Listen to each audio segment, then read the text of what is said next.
Why is 12 to 14 feet the sweet spot? It's because we like even numbers. Hmm. I Fair. It gets it uh, out of the SWAT. It gets it out of the SWAT yeah, zone the without shack it being Yeah. SWAT zone. too high. Is that a technical term, the SWAT The zone? SWAT zone. The SWAT Yeah. zone, and we like even numbers. That is it. Numbers in the SWAT. Hey everyone, welcome to another episode of the In the Trenches Roundtable. We've got a really awesome episode for you today. Excited to dive into it. We're going to be talking about mounting height of cameras. So there's a lot of nuances here, and again, we'll dive into it. But first, we've got an awesome panel of all of our experts here. Hi. Hello. Sweet. Again, really excited to start diving into this one. So we're just going to jump right in. This is open-ended for anybody to answer. Cal, Mike, Gil, I've got a camera system. I'm ready to install it. How high should I mount these things?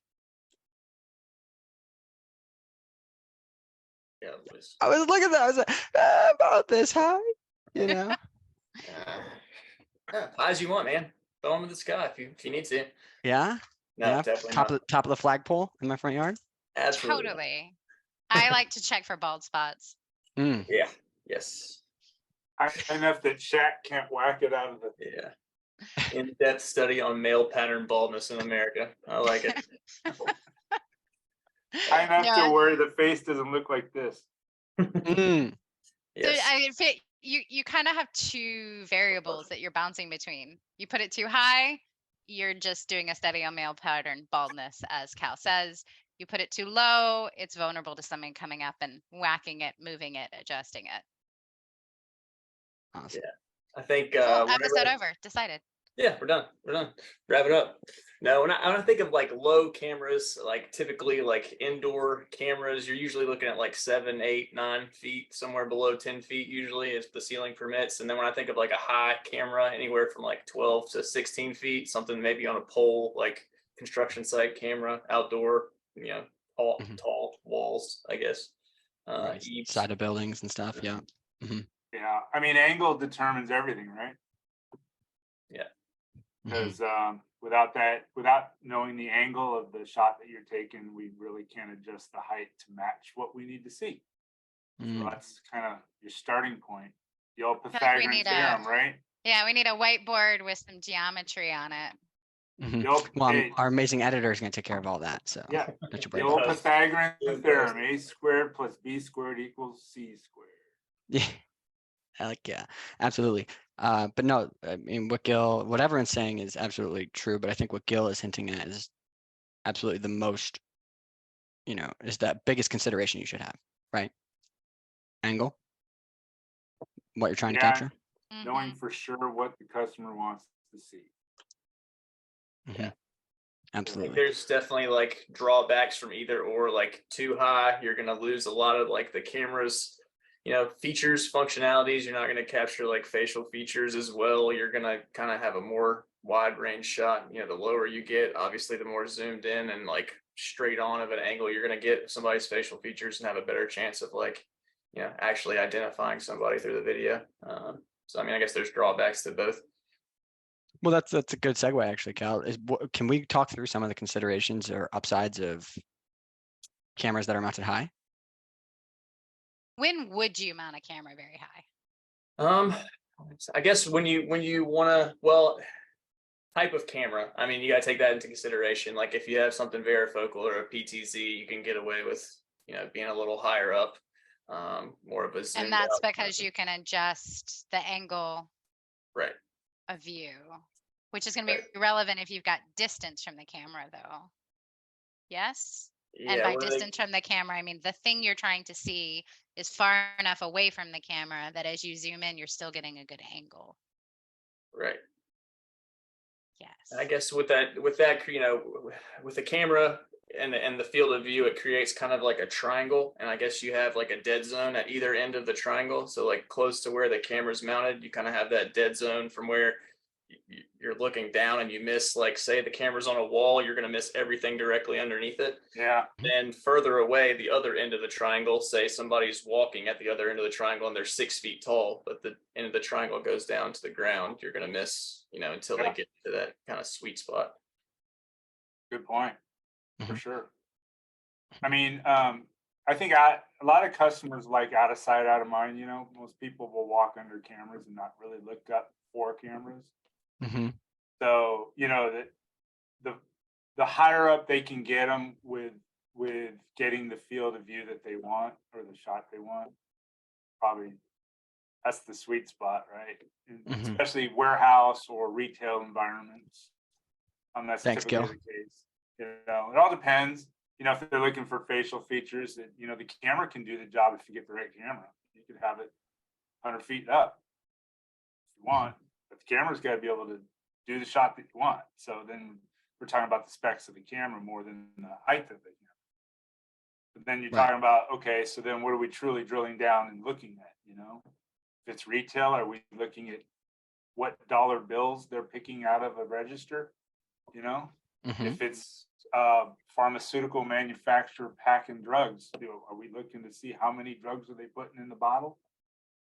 You know, there's just so many variables to it. Those are the questions that have to be answered before we decide camera height and specifications of the camera. Gotcha. Well, that's it. That ends this video. Thanks, Gil. Appreciate it so much. Stop. So to recap, maybe a little more linearly here. So question number 1, what are you trying to see? Question number 2, what angle is going to give you that view? I mean, that's really where it comes down to. And different cameras will allow for different angles, essentially. Some Mhm. cameras have more flexibility, and the angles that you can have, PTZ will allow you to move it around and potentially capture different angles, but you have to be very aware that when you're moving the camera, you might be missing something else. So there's all those variabilities with PTZs. And the next consideration kind of comes in if the angle that you need to capture what you want is low, how are you going to handle vulnerability and risk? Mhm. Does that feel? Oh, another one, obstacles.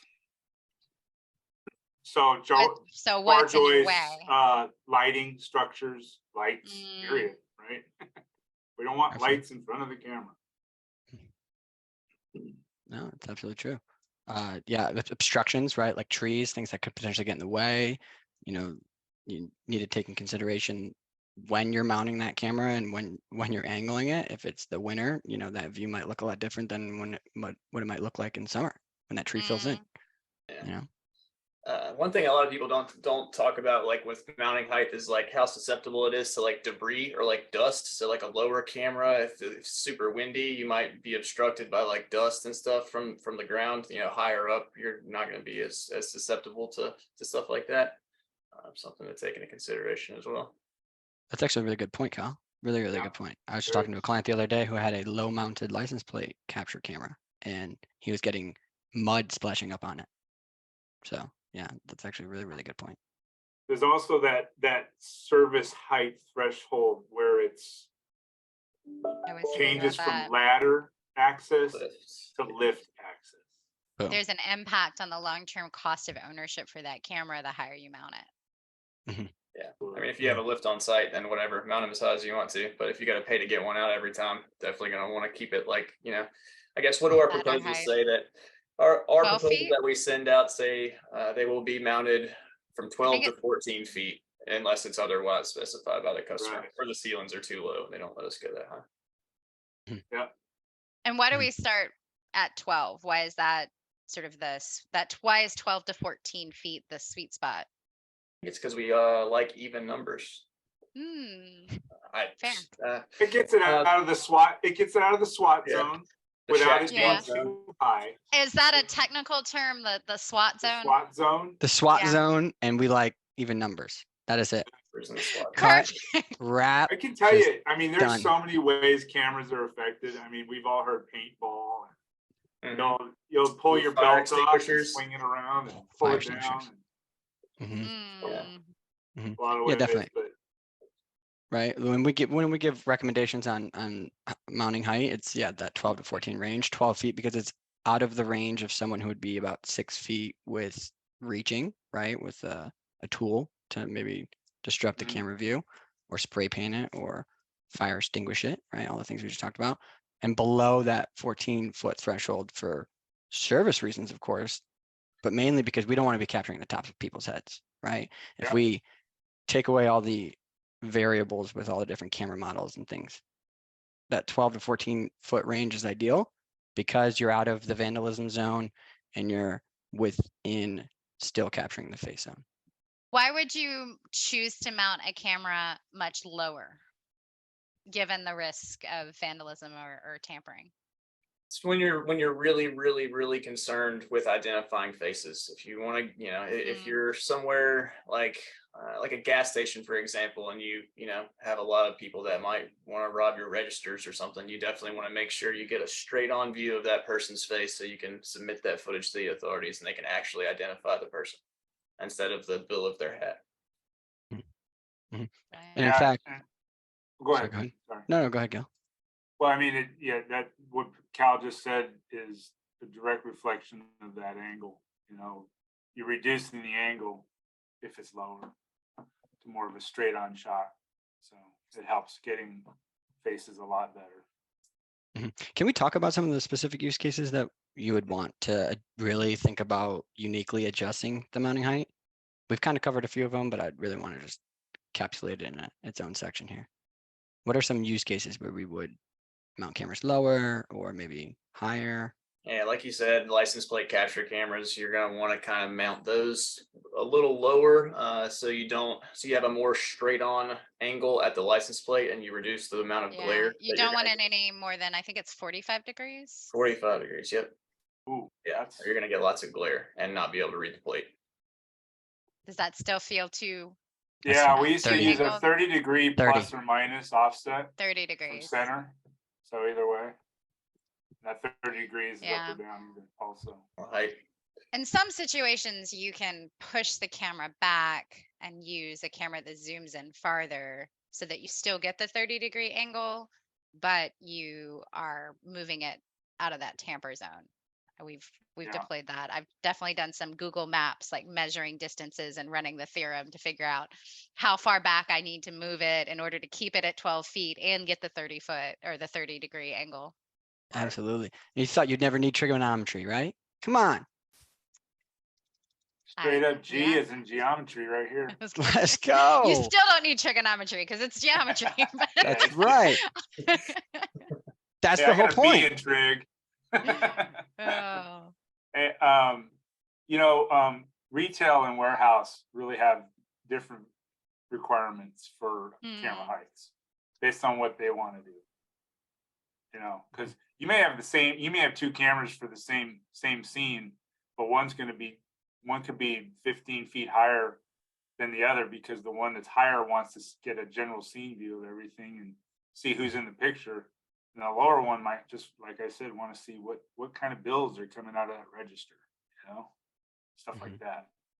As far as use cases go for different heights too, I mean, we do a lot of so the higher that you go, the wider of shot you're going to see. So we do a lot of car dealerships, have a lot of inventory that take up a lot of space. That's a good, use case for mounting something a little higher so you can catch more cars with one camera. You don't necessarily need to see super fine details on the cars. You just need to see if somebody comes and steals it or not. So, higher up camera, more cars captured with one camera. Sometimes in service bays too, you're putting them higher up because you really do want to see the tops and the sides in a different way than you're concerned with when it's a person you're looking at. Yeah. Definitely. And I mean, to Cal's point about raising the height to get more general overview type shots, that's predominantly what we recommend to do with the panoramic 360-degree cameras we offer, right? We really seek higher mounts for those just for the purpose of them being bird's eye view style cameras. Yeah, and then that leads to the obstructions. Awnings are another big obstruction that we run into, things that go over doorways or windows that can block things and block the view of just people coming in towards the shot, But might be able to see them coming down a sidewalk or coming toward a location where there's a door. Then you'll lose them right at the door where all your effective video that you're really chasing is going to be. So Absolutely. Do we have any final thoughts on camera mounting height? Things to consider? Anything we haven't covered? analytics, Oh, that's Mhm. right. Good point. yeah, Mm-hmm. because analytics are getting so big, and we're getting so big into analytics and improving them all the time, that that's going to be an important feature in dictating where we put cameras height, and you know where mounting happens, and what location is going to be best is to help the analytics do their job.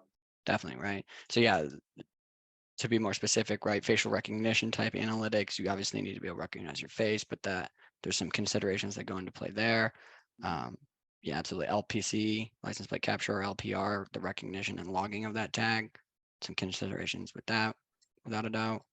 So yeah, definitely if analytics are on the docket for you in the near future, you know, camera height, angle will be vastly important to you Yeah. over somebody who's just generally using it for general purposes. Any final thoughts though? Yeah, that was a good one. Yeah, I guess sum it up. Just depends on the camera, depends on the use. Just take that into consideration whenever you're planning on mounting it. And it's super, super useful to just climb up on a ladder and kind of put your face where you're planning on mounting the camera, and you'll sort of see what that sees. So Yeah. Mhm. Yeah, consider what materials you have to mount it to, and also what materials you're going to need to drop it down to the level that you need it, in case it needs to be mounted at a high spot, like in a warehouse, and drop down.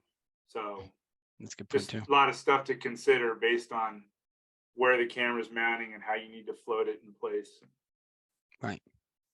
That's a very good point. Very good point. Absolutely. And we'll leave a bunch of these resources and links to these different resources, images, examples of this in the description below. And on that note too, if you are listening, watching to this and feeling overwhelmed with the sense of, wow, I never even thought, once about camera mounting height. Now I need to really think about it. Don't feel overwhelmed or worried. That's what our team of consultants is here to do. They have tools and programs they can use to actually showcase these different angles and field of views that you'll get from different cameras. So, feel free to check out those links below in the description too, if you'd like any help with system design and site map stuff. So, well, with that, I think we're going to wrap this one up. Really appreciate everyone's time here. Thanks again to the panel of experts we had weighing in on this. Camera mounting height, more important than you might think. Check out again those resources below in the description. If you have any comments, thoughts, concerns about what you want to see in the future videos, let us know in the comments below. But until next time, thanks so much for tuning in.